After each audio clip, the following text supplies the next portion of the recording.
Sa Good Vibes, family adventure bala ang inyo ginapangita sini nga holiday season. Yari ang pila sa pwede nyo makatuan sang inyo pamilya sa report ni Romeo Subaldo.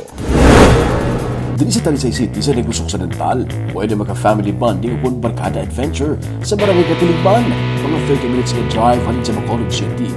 Dili makita ang El Monte Adventure Rush. Masakay ka mo sa all-terrain vehicle sa paglibot sa Hacienda Road, kag may nagkalinay ng mga package kung diin nga tourist destinations ang gusto nyo malabot. Pero dapat, kargado ka man sa safety gear nga gina-provide Manila. May 1 ka oras nga adventure ride, may 3 ka oras. Depende sa kung ano ang gusto mo mga package. Pwede makakadto sa Giant Cross, pwede magpa-waterfalls, kag pwede man i-enjoy lang ang view sa kabukiran.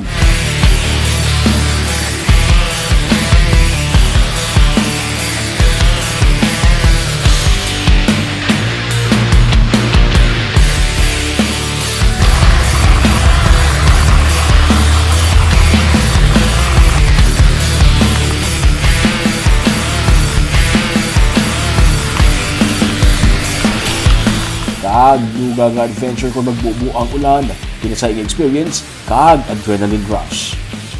Kung gusto mo lapit lang, niyara man sa Barangay Alangilan sa Bacolod City, ang Iron Elk Adventure Park, ATV kung buggy naman ang sakyan nyo sa paglibot.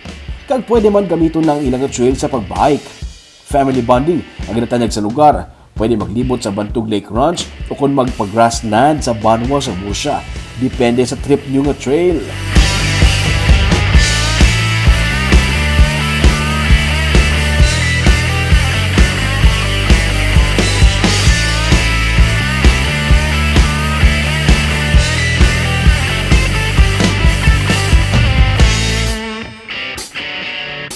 Kag kung gusto mo naman natural slide sa kabukiran, may ara man.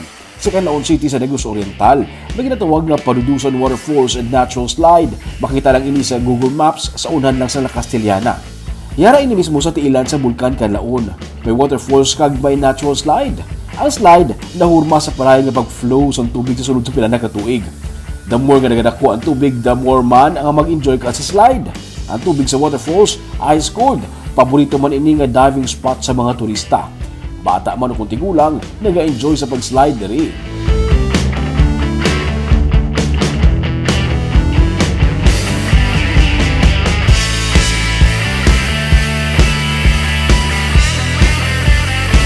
Kag the best part, libre lang diri. Kaya mo sa pwede nga adventure sa isla sa Negros, ikaw na lang ang ginahulat nga mag-discover sini.